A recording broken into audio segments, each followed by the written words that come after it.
guys, welcome back to The Bright Side. Macy here, the Bright Side Girl, and today we're going to be doing my January Wintery TBR. First up, happy 2023. This is my first video in 2023. As you can see, we are in transition. I have most of Christmas put away, and I'm starting to work on my bookshelves here very soon.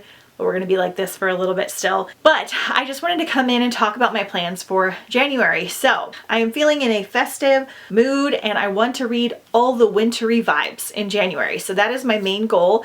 I do have a couple other things I need to get to, like buddy reads and some unfinished series and stuff.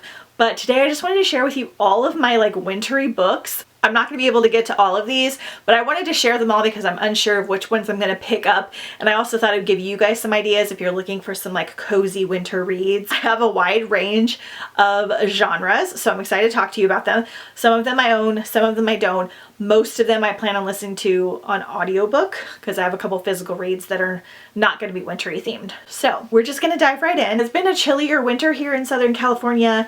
We've been getting down to the upper 30s at nighttime, which is pretty cold for us, and staying around the 50s during the day, which I know for most of you, you're going to be laughing at me. For us, that's pretty chilly. So we're going to keep these wintry vibes going. So we're going to dive right in. All right, so we have The Snow Child by Ewan Ivey. This has been on my list for a long time. This is an adult whimsical read. My friend Claire loves this. This is set in the 1920s, and Jack and Mabel, I think they build a snowman outside of their house, and when they wake up the next day it's gone, and instead they find a child in its place. So I think this has got a magical surrealism vibe. I've heard amazing things and I've been wanting to get to this for quite a while. Next we have Wild Winter Swan by Gregory Maguire. This is going to be the year I decide if I'm finishing Gregory Maguire's books or not. I have all of his because they're all retellings. They all have beautiful covers, but he's a very strange author. This is a really pretty book, by the way. And I really liked Wicked. It's very different than the musical, but I still really enjoyed it. I enjoyed his Snow White retelling. I did not like the Alice in Wonderland retelling, and there was another one that I think I didn't like from him. So we're gonna try. This might be a DNF. He's just very, very descriptive, a little bit pretentious in the writing style. And then sometimes he's got weird sexual content, and not smut, just strange things that he adds into the book, which are unnecessary. So we'll see. I think this is a Swan Lake retelling. Oh no, this is a retelling of The Wild Swans from Hans Christian Andersen, which I've never read. All right, next up we have Frostfire by Amanda Hocking. This is actually on my unfinished series list. So I have read this book physically a few years ago, but I want to try the audio so that I can read this and continue on with the series because it's been a very long time. All I really remember about it is that it's about goblins. That's literally the only thing that I remember, but I remember enjoying it. So I want to read this one and maybe another one in this series. This was on my Christmas TBR, but Green Glass House by Kate Milford. This is either set around Christmas or around New Year's. This is a middle grade book about Green Glass House, and it's this house that Milo goes to stay at. It's called the Creaky Smuggler's Inn, and at midnight various guests start to show up, and they all have different stories, and it's supposed to be really fun and kind of mysterious. And I believe this is a full trilogy, but this is the most wintry cover that I own, and I've been wanting to get to it for so long because I've heard amazing things. My hair is kind of crazy because I'm filming this the day after New Year's and I curled it and it just does not survive very well, so. Okay, so we have Trapped by Michael Northrup. This again I think is a middle grade or a young adult book. So this is about a bunch of kids that get trapped in school on a snow day, and it's supposed to be a survival read. The Bear and the Nightingale. This is the first book I'm going to start in 2023.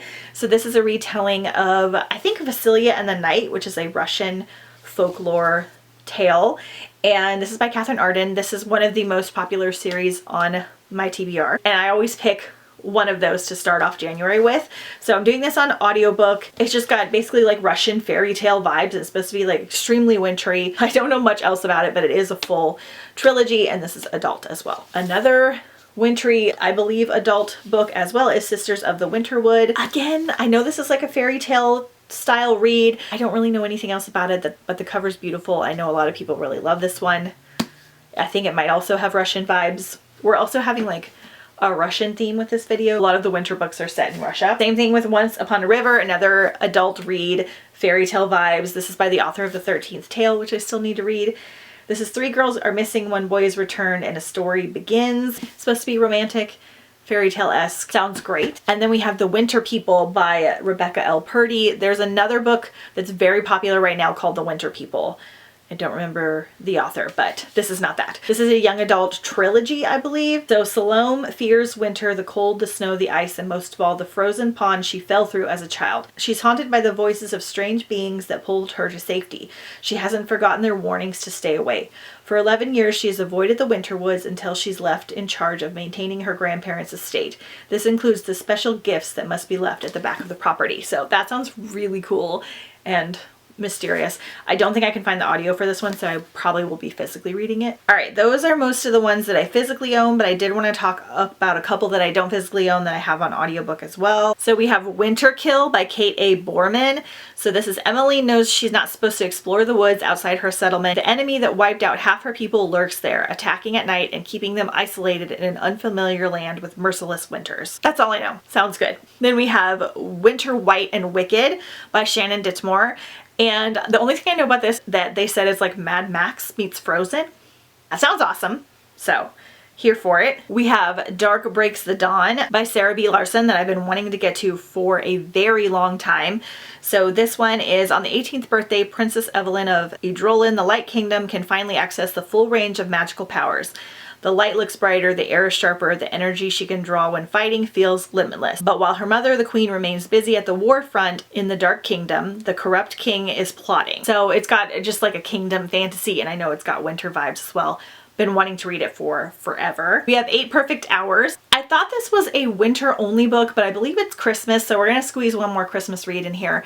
So this is about 2 strangers that I think get trapped in a snowstorm at the airport and kind of have to hang out with each other, and they feel like very connected, and I think they fall in love. So it's like a little rom-com romance. And then lastly is Bright and Pale by Jessica Rubinkowski. This one looks so cool. It's 17-year-old Valeria is one of the only survivors of the freeze, a dark magical hold, not mountain, unleashed on her village. Everyone, including her family, is trapped in an unbreakable sheet of ice ever since she's been on the run from the Tsar, set out to imprison anyone who managed to escape. She finds refuge with the Thieves Guild, doing odd jobs with her best friend and the only piece of home she has left. That is until he is brutally murdered. So it just has major wintry vibes. I love the cover. I'm all about it. So those are my wintry reading plans for January. Let me know which one of these sounds the best to you. I might bump it up on my TBR. Let me know what you plan on reading in January if you kind of read a little bit more seasonally like I do. I might even pop some other ones on this list depending on what I uncover.